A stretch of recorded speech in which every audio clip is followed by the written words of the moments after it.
As is so often the case in franchise mode, what the plans can change is the best way to put it. What looks to be the course of action can so quickly turn into something completely different. Especially in a series like this where we do have the extra goals and the extra challenges of making player types work, making player roles in particular work out. So obviously this season, normally it doesn't take us this many episodes to sim through a single season, but when you look at the Blake Lizotte and Trevor Moore saga and trying to figure out those deals and whether or not it was the right move to bump up Akil Thomas, you then look at the saga of trying to find the appropriate third liner. We end up bringing in Dustin Brown to accomplish a goal for the season, only for him to end up injured.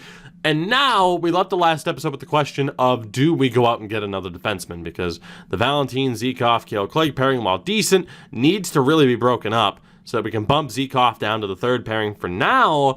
That way we can break up the Mikey Anderson, Sean Walker pairing, which it's likely that Walker is going to be moved here. Hopefully. If not, he's going to be a healthy scratch, and that's going to be a bit of a pain to deal with. Now, obviously, the situation is like, okay, if we bring in Colton Parayko, how long is he going to be here? Technically, I don't have to, in a way, I don't have to stay loyal to a deal where we wouldn't know for sure if there was a no movement or a no trade. If we do, in fact, pick up Parayko, I'll leave it up to you guys. If you think there should be a no movement or no trade, if you think we should have to spin for it, obviously it would be more helpful to do that before we make the deal. So I don't know. That's a rule that we haven't really sorted out. But at this point, it does look like we're going to try to pick up Colton Parayko if we can, because out of all of the defensemen that we looked at, he seemed to be the one with the best bang for your buck in terms of the value and what we'd have to give up to acquire him, or should I say how little we would have to give up to acquire him. So again, this team is going to be constantly changing. The turnover is going to be pretty consistent, just so that we can follow the rules that we've set.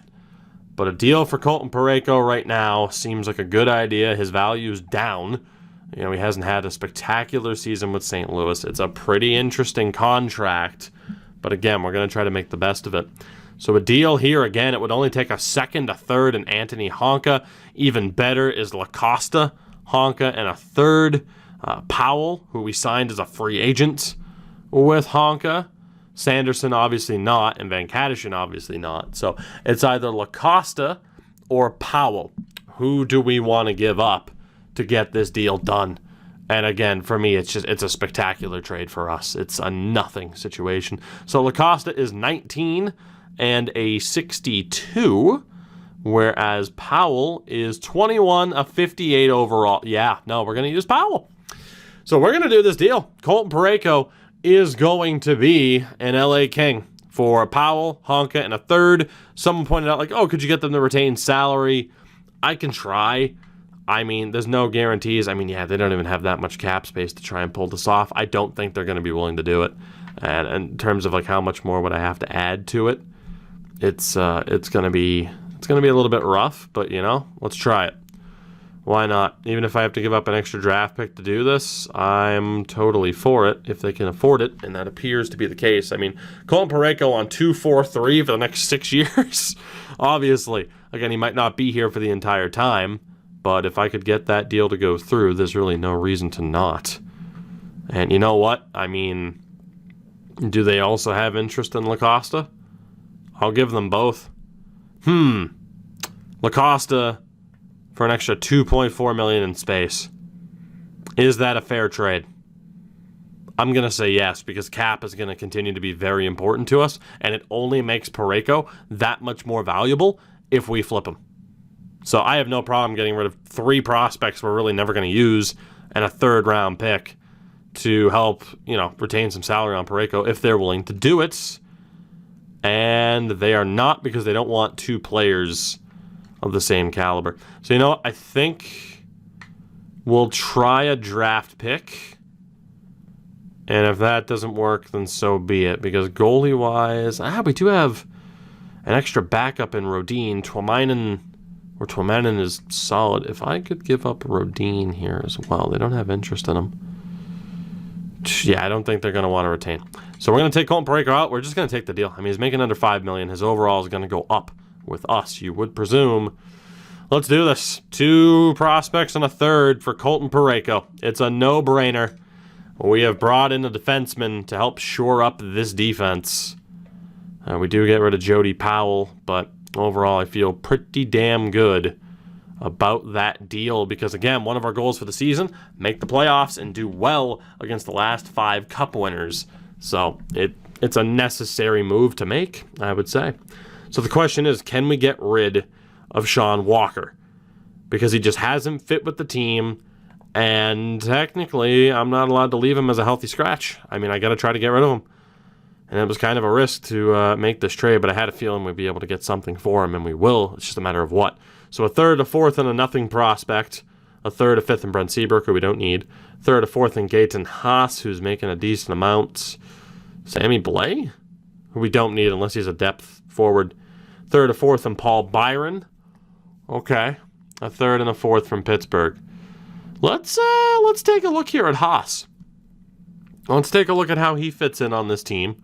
We might as well do a little bit of research here. He's on an expiring deal. He's listed as an other forward. He's been playing in the minors. We don't know how he fits on our team, unfortunately. We don't know how good he is. So the current Oiler in real life, we're going to look to avoid him. Again, I wish you could just back out and it brings you right back to the same trades. Like, I don't want to have to redo this search. So it makes the trade finder a little bit tedious. I love the system. It just needs a little bit more work. Paul Byron. Let's see what we have here with him. Would he be a mandatory play? He wouldn't be. He's listed as an other forward right now. He's barely played. I would presume he's still decent, though. I mean, yeah, he has a cap hit, but it's expiring. Also, a former Portland Pirate, which is the most important thing to me when factoring in whether or not I want to acquire somebody. So right now, Byron's decent, and then it was Sammy Blais, if I'm not mistaken, also on Columbus. But I mean, it's Blais a fourth and a fifth, or a third, a fourth, and Byron. And getting Paul Byron as a depth forward seems like an interesting idea. Let's take a look at one Sammy Blais, who is a fourth liner, so we'd have to play him. I don't know if I want to have to play him, and he only fits in on the first line. So yeah, we're going to take that deal from Montreal.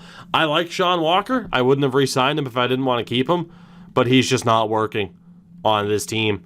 And again, he's the odd man out between he and Mikey Anderson, because Anderson still has a little bit of room to grow. So I hate to say it, Sean Walker I think is a hell of a defenseman in real life. But we are going to be sending him to the Montreal Canadiens for a third and a fourth next year, as well as Paul Byron in a cap flip. And Byron, we'll see how well he fits in on this team. You know, what his overall is. He's probably going to be a healthy scratch. So again, Hart and Justice Enunen, good to go. Of course, goalie-wise, we'll figure it out from there. Defensively, it's Doughty, Clegg, Parayko, Bjornfot, Zikov, Anderson, and Matt Roy. Very happy with that. And then for our forwards, again, it's Turcotte, Grundstrom, Anderson, Dolan, Kopitar, Iafallo, Kupari, Luff, Velarde, Thomas, Madden, Amadio, and Wagner. Of course, Brown is currently hurt, so Paul Byron will probably be a healthy scratch. And we have other younger players that we could look to call up if need be. But Paul Byron's a very interesting player to have as a healthy scratch, in my opinion. So defensively, I mean, really, we're just going to have to go best lines and take a look at all of this. It does not put in Byron by default. Okay. So what we're going to do, likely, Parayko's a DFD. Whether or not he should be, I don't know. But he should fit in very well next to Cale Clegg. Still have Bjornfot, Doughty, and then Zikov and Anderson. I'm happy with that. Mikey Anderson could technically be made an OFD, but he fits in fine. So that is going to be the team for the moment. I like that. And then forward-wise, again, just to shore this up, because we do still have to make some changes. I obviously don't want that -1 there. But there's not much we can do aside from dropping Kupari, which, again, I really don't want to do, but I don't want that -1. Actually, if we take out Tyler Madden, he's been really good. But if we take out Tyler Madden for Paul Byron, Byron's not a great fit on that third line either. I was wondering if it was just a center thing. So yeah, Byron's not a great fit on that line either. Damn. Damn. That's okay. I need to find somebody who fits in well on that third line. That's not named Dustin Brown, but that's the problem. I'm not allowed to bring in anybody else right now who's actually a third liner, because then Dustin Brown's going to say, hey, what the hell? And yeah, that'd technically be breaking the rules. So what's it going to be? Technically, we could play Byron and then swap in. What if we do this? Still no. What if we do this and this? So having Matt Luff on that higher line is still the answer. This will allow us to see how good Paul Byron is. And then in terms of centers, it should still be Velarde on that line. Here, actually, we'll keep Luff there. We're going to run with this for now because I still want Kupari in the top 6, even though he hasn't been perfect. So that's going to be the team for now. I'm going to send Tyler Madden down. He's been really good on that third line. But I also want to get an idea of how good Paul Byron is. So Madden's not going to be happy about this, but he'll go right back to the top line in the AHL and probably tear that league apart. So we'll go best lines there. Let's just make sure that David Backus isn't taking anybody's spot. For Robiev, who, again, we don't care about. He's not good. Just Nick Wong. And we'll get Wong in there over Backus. Perfect. Defensively, Sanderson, Dursey, Moverare, Phillips, Spence, and Strand. Now we don't have to worry about anybody else. So Strand will be the healthy scratch, even though I love him. Get Ned Patrick in there. Goalie-wise, Gleboff, Ingham. We're looking good. Now it's just a question of whether or not this team can make the playoffs. I'd like to think that's the case, but I think we're okay. We're going to see what Paul Byron can do in the meantime. The power play, yeah, I had a feeling it was going to, wow, no. No. Yeah, we need to fix this. So let's do that really quickly. I had a feeling it was going to kind of be a little bit wonky. Rather, how much do we want the third line? Velarde, Thomas, Luff. We do want them involved. We do. I'm only going to still probably rock one defenseman, and that's going to be Doughty. So let's get Luff there. We'll take out Toby Bjornfot. The Bjornfot for... no, Kupari's already there. We'll go for Velarde. And on that left-hand side, let's get Akil Thomas into the mix. Perfect. So I want Doughty and Kopitar on different units. And we're probably going to put Doughty there, Kopitar here. I think what we're going to do... Honestly, I mean... Iafallo, Velarde, Turcotte, Kopitar, Luff. Grundstrom, Anderson, Dolan, Kupari, Doughty, Thomas. I like it. I mean, those are the best offensive options. It also puts Paul Byron in on the power play. On the PK. So, I think this is our team for this year. And again, we have 2 top-notch prospects waiting to join the top 6 next year. Defensively, we don't know how long Colton Parayko is going to be here. He's 29 years old, but for now, he makes this defense significantly better. We have a good amount of depth. I mean, the top 6 is basically set. There's really nobody that I'd want to trade away. Draft pick-wise, as far as I remember, we're still looking good, despite picking up Carter Hart, of course. And again, goaltending-wise, yeah, we don't have the highest rated backup. Yeah, we still have 2 first-round picks this year. You know, we don't have the highest rated backups in the world, but they've been solid. And again, Gleboff's going to be ready to go. So, you know, when Carter Hart's deal is up, Gleboff might be good to go. We get rid of Hart as an RFA, recoup the benefits, and we're looking really good. Really good. And again, like Bjornfot, Zekov, you know, will they get better than they already are? We don't know. Of course, Marsh and Sanderson are there too, but we're set up really well in the short term and in the long term, no matter who ultimately carves out a spot on this team permanently. So that will be the team. Let's do this. We're listed as hopefuls. The goal is clear. Make the postseason. We start off with a game on deadline day against Pittsburgh that we lose, and that leads us to a very important game against the Philadelphia Flyers. Because again, The goal is to finish above 500 against the last 5 Cup winners. We have 2 wins, one against Tampa and St. Louis, but 4 losses against Tampa, Detroit, St. Louis, and Washington. We need to beat Philly here. And the problem is they're a decent team. And we do win. That is huge. The first time we played Philadelphia this year, and we get a very important win. And as you can see, we played Detroit coming up. Another very important game for us as we're trying to stay in the playoff mix. We need to beat a good Winnipeg team, and we do 7-3. That sets the stage for us and Detroit. We need a win here. We need one badly, and we don't get it. Let's take a look really quickly, because that sets us up to 3-5 on the year against these teams. So with that, in terms of who else we play, Vancouver doesn't count, Vegas doesn't count. We could play Philly for our 4th win, Washington for our 5th win, St. Louis for our 6th win.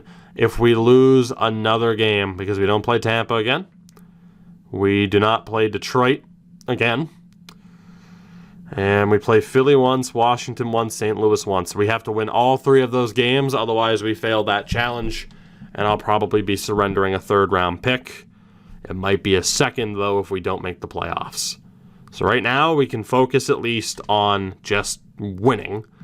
We do need to beat the Vancouver Canucks. Very good team, currently in a wild card spot. We can't afford to fall behind the pace. We lose 3-2. And our chances of making the playoffs are starting to slip a little bit. Right now, we're 6 points back of the Coyotes. They have a game at hand. We need to beat Vegas here, desperately. We got to go on a run. We lose in overtime. A pity point helps, but it's not a major help. We're risking losing a 2nd-round pick here and having this be a pretty disappointing year for the team that we had. Again, not the highest-rated team in the world, but for this team to not make the playoffs, in my opinion, is a disappointment. That's a shortcoming.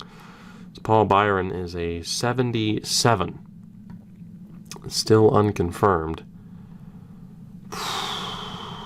God, Velarde and Thomas have been disappointing.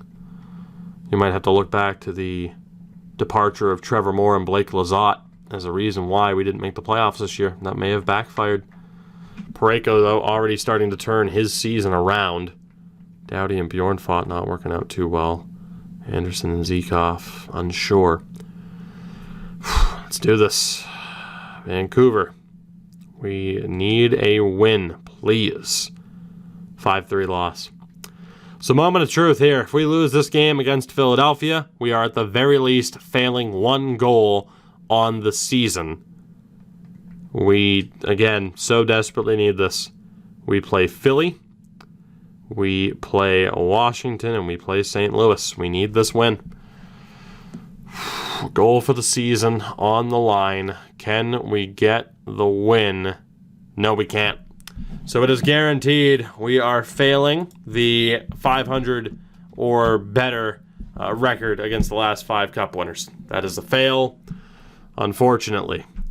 Now we have to make the playoffs to avoid having to give up a 2nd-round pick or a B-level prospect, which again would be a medium top 6 forward or a medium top 4 defenseman or a medium starter goalie, which we do not have. And right now, I mean, we're 8 points back of the Yotes. We have a game at hand, but the only way we're making the playoffs is if we catch the Coyotes.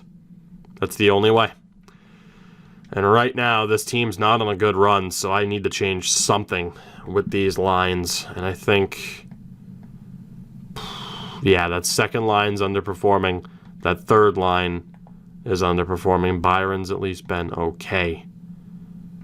So the top line, while they're doing well, something has to change. I don't think it's necessarily moving Matt Luff up to the 2nd line, though. What if we put Luff there?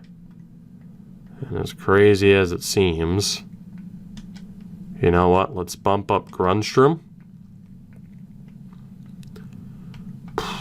We'll drop down Kapari. I'm going to give Akil Thomas the chance. It's going to be Byron, Velarde, Kapari, Iafallo, Anderson, Dolan, Thomas, Grundstrom, Kopitar, Turcotte. Defensively, that top pairing has gotten a little bit better. Anderson's still kind of struggling, though. The bottom line is Carter Hart has not been the goaltender that we've needed him to be.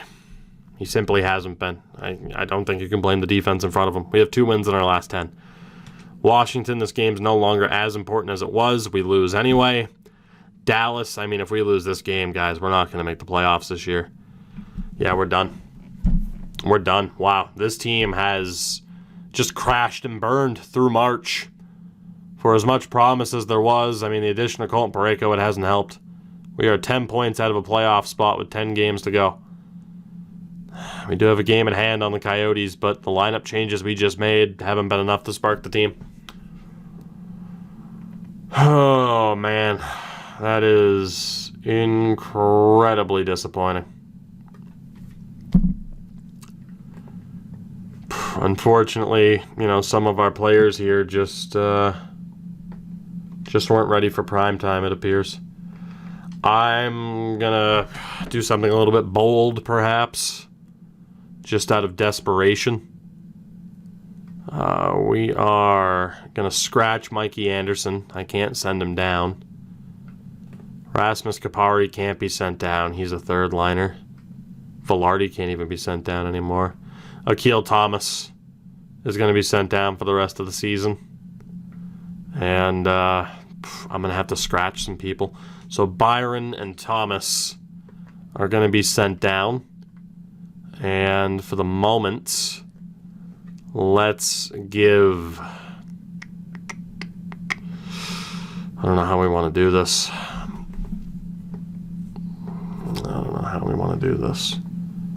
Bulat Shafagulin has been solid, as has Fogamo in terms of offensive production. It's not really surprising. Tyler Madden's going to get another chance.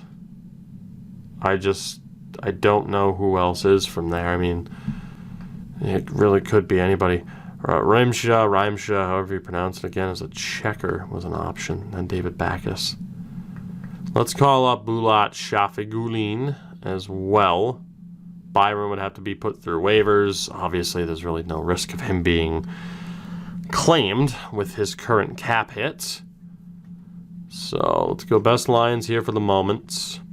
It has Shafagulin as a scratch. Gabe Velarde is going to be taking a seat for the rest of the year. Just hasn't been good enough. Shafagulin gets the opportunity. Honestly, Kupari, Luff, Amadio, Dustin Brown's almost back. I mean, who else am I really concerned about here in terms of like, hey, you're not getting it done? And I mean, that's going to lead to others being scratched. I mean, Dustin Brown's going to get a chance with him coming back. I mean, Grundstrom, Anderson, Dolan, they can't be scratched. Luff and Amadio can't be scratched, nor can Kupari, in fairness. So, I mean, Luff and Amadio will still be kind of condemned on the fourth line here, next to Austin Wagner. Kupari will be on the third line. Probably just kind of a matter of where they play. So who's going to be in the top six? Tyler Madden or Bulat Shafagulin is the question. I think we'll go Shafagulin, Kupari, Brown. And then from there, again, it's just where I think we'll have Tyler Madden in the top six over Shafagulin. 89 offensive awareness. So let's go with Iafallo, Kopitar, Turcotte, and then it'll be Grundstrom, Anderson, Dolan, and Tyler Madden for the rest of the year. And then defensively, again, the big thing is that Mikey Anderson's going to be taking a seat, unfortunately. We're going to give Matt Roy the opportunity down the stretch. He'll be with Zekov. We're going to go... What are we going to go with here? Parayko, Doughty? Let's go Clegg, Doughty, Bjorn Fott, Parayko.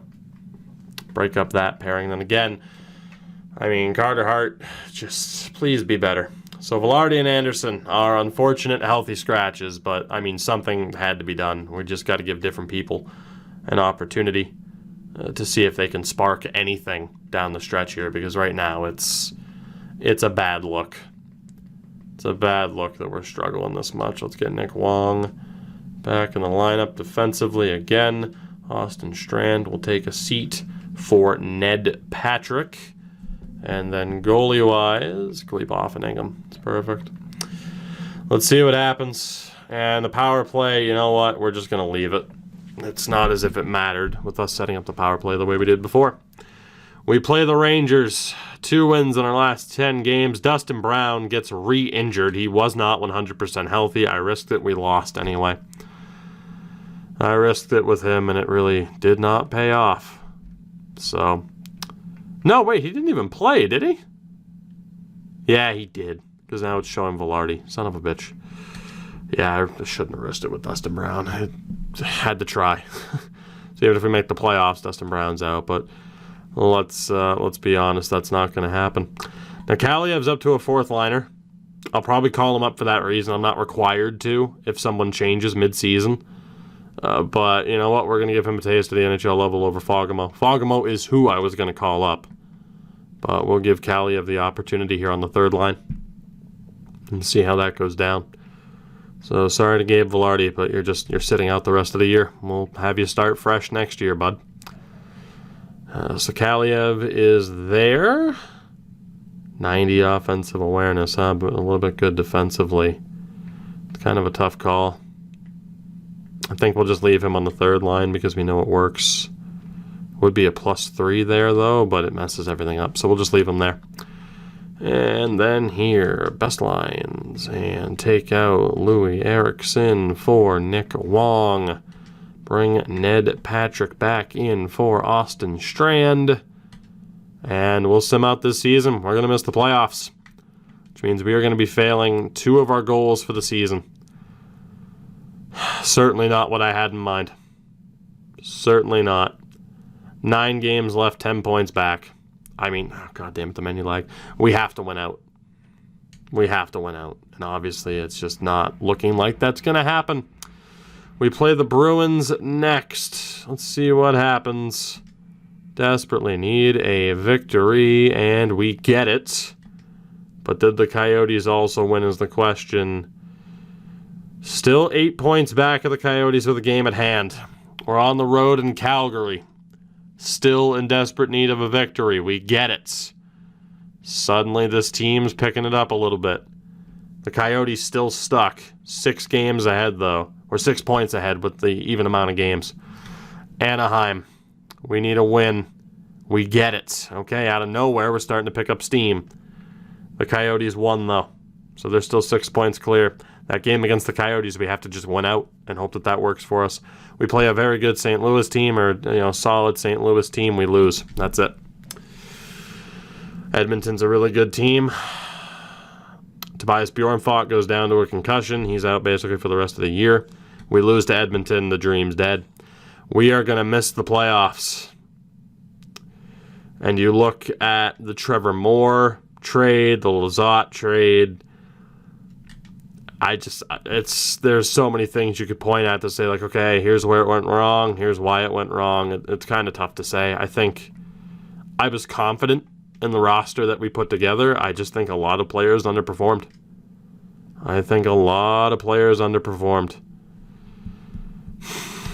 Obviously, Carter Hart, granted, there's a big difference in games, but I feel like he was outperformed by a goalie that he was 11 overall points better than. We do beat Edmonton. We'll wrap up the season hosting our California rivals, the 51 wins San Jose Sharks, but we are going to finish 10 points out of a playoff spot potentially. Last game of the year against the Sharks, we win 4-1. 10 points out of a playoff spot, though. The Coyotes, we just could not catch them. We choked down the stretch in March, and we just could not overcome it.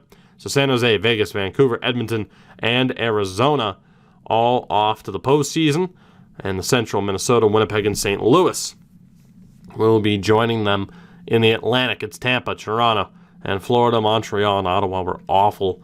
And in the Metro, it's New Jersey, Carolina, Washington, New York, and Pittsburgh. So, hell of a year to not have our own first-round pick. We do have firsts, but yeah, not a great year to not have our own first-round pick. In terms of goals for per game, we were at a .302. So we had the 3rd worst offense in the league. despite having a lot of young talent who should have been capable of doing more. Obviously, next season we have, additions from within who can hopefully solve that issue. But our offense shouldn't have been that poor. Goals against was a 3.27, which was, bottom 7 in the league. So we actually had a great defense and great goaltending. We just couldn't score. The offensive support wasn't there. I mean, I still wanted Carter Hart to be better. Our power play was 14%. Bottom line, that's just a failure of the offense. And 78% on the PK is not great. Actually, no one had a great PK. 78% was okay. Bottom line, our offense just didn't produce that, especially on the power play. It's incredibly disappointing.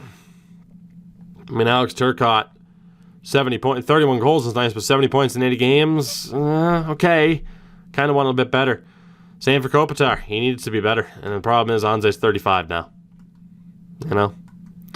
We do have the ability to trade him. This upcoming year is the last year of his contract.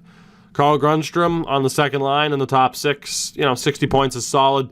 You follow 62 points for a top liner. You want a little bit more. Anderson Dolan with 50 points. It's okay. Rasmus Kupari had a disappointing season, though. For a middle 6 option, that's a disappointing season. Wagner was great on the fourth line. 32 points. Mike Amadio, from a point production standpoint, was tremendous for a fourth liner. So was Matt Luff. Although for someone who had a little bit more time on the third line than Wagner or Amadio, I would have wanted a little bit more out of Luff. Gabe Velarde had a brutal season. I mean, he did. Defensively, it wasn't that good. Offensively, he would have hit at least 30 points, which is fine for a third liner, but he didn't take that step up like we needed him to. Dustin Brown didn't get to play much, unfortunately, due to the injury. I don't even know how many games he actually played here, because he played 14 games and didn't do much. So Tyler Madden had 11 points in 21 games. I mean, he's probably going to be ready to go next year. Kalia had 4 points in 9 games, probably going to be ready to go. Shafagulin didn't look horrible. So, I don't regret giving a chance to some of the other younger guys, but certainly the forward core is going to change a lot heading into next year. Defensively, Doughty was solid. Clegg, I wanted a little bit more out of him, to be honest, but the plus-minus was solid. Parayko, in terms of how he did here, hate to tell you guys, it backfired. Maybe it's because he was a DFD, but he didn't really provide that stability that we needed. Bjorn fought, Anderson was disappointing. Zekov was fine. Matt Roy was great when we played him. Great defense or a great depth option to have. Again, the goaltending, it was okay. By the end of it, it's just the offense wasn't there. So, but obviously we know that's going to be changing a lot heading into next year. The problem is, though, we're going to be losing a second-round pick or a B-level prospect, and I'll probably take the pick rather than the guarantee of losing somebody good. Blake Wheeler, Connor McDavid, Nathan McKinnon, and others towards the top of the list. Jack Hughes, a 100-point season as well. Goal-scoring king, Nathan McKinnon with 63. Gusev also broke the 60-point mark. Quite a few 50 goal scorers this year, I should say. For the defensemen, Erik Karlsson led the way, no surprise. Dougie Hamilton was also up there, as well as OEL, Makar, Fox, Quinn Hughes. Goal-scoring king was Keandre Miller with 28. For the goaltenders, the winningest was Martin Jones and Andre Vasilevsky. Vasi did it in significantly less games. The shutout king, Sergei Bobrovsky. Save percentage leader was actually Justice. Go figure, but in terms of a Vezina candidate, Joe Wall, Sergei Bobrovsky, Blackwood, Holtby perhaps. And the rookie race, it's going to be Bobby Brink with 73 points and 36 goals, who wins the Calder. So I don't think I expected that much from Kupari, but still, he was pretty far out of the race, all things considered. So I thought we might get to the draft in this episode, or not the draft, but the first round. Obviously, we didn't make the playoffs, so it does set the stage for the draft in the next episode. Now, again, goalie-wise, we're pretty much good to go. We're going to try to bring back Justice. We'll probably try to bring back Villalta. I don't know. We got to really sort this out. I wouldn't mind trying to trade Lindholm, perhaps. We'll see. And obviously, Rodin, we're going to let go of. So I don't know for sure what the goalie situation is going to be. The same 6 might be back. Defensively, Bjorn Fott, Zekov need to be signed. Mo Marsh will probably get his ELC. It's not going to change too much, though. I mean, our defense is looking pretty solid, all things considered. And then forward-wise, Genther has to be signed. Matt Savoy will probably be signed. And then you're talking about Akil Thomas, Fogamo, and then everybody here where, yeah, we have some big contracts to sign. Obviously, we're going to have plenty of cap space to do so. But there's not going to be enough room for everybody. You know, we're going to see certain players just not make it. Certain players will have to be traded away to make the most of their value. Otherwise, they'd just be sitting down in the AHL and just going to waste. So, yet again, it's going to be another season where it's like, okay, if Trevor Moore and Blake Lizotte weren't traded this year, they probably would have been traded next year anyway. Like, they just weren't long for this team. And, yeah, unfortunately, for quite a few, if not a lot of the guys on this team right now, they're still not going to be long for this team. Outside of Drew Doughty, we can't move him until 2024, 2025. And then Anze Kopitar, we could move. Alexei Afalo is here at least until he has 3 years remaining. That's when the no movement clause is up. So Iafalo will be here for a little bit longer. But aside from that, pretty much everyone else, Iafalo and Doughty, aside from that, everyone else is fair game to potentially make moves. We'll see how it all goes down. At the very least, I thank you very much for watching this episode. I hope you did enjoy. Colton Parayko, just not enough to get this team over the hump. It just wasn't meant to be. But we'll look to bounce back next season. Hopefully that is the case. So again, I hope you did enjoy. You know the deal. Drop a like on the video. Greatly appreciated. Check out everything in the description if you have not already done so. And of course, a shout out to my patrons over on Patreon. I love each and every one of you. I will hopefully see you all in the next one. Until then, have a good one. Take it easy. Stay safe. Stay inside, damn it, if you can. Wash your damn hands. And again, hopefully, I'll see you in the next one. Till then, catch you later.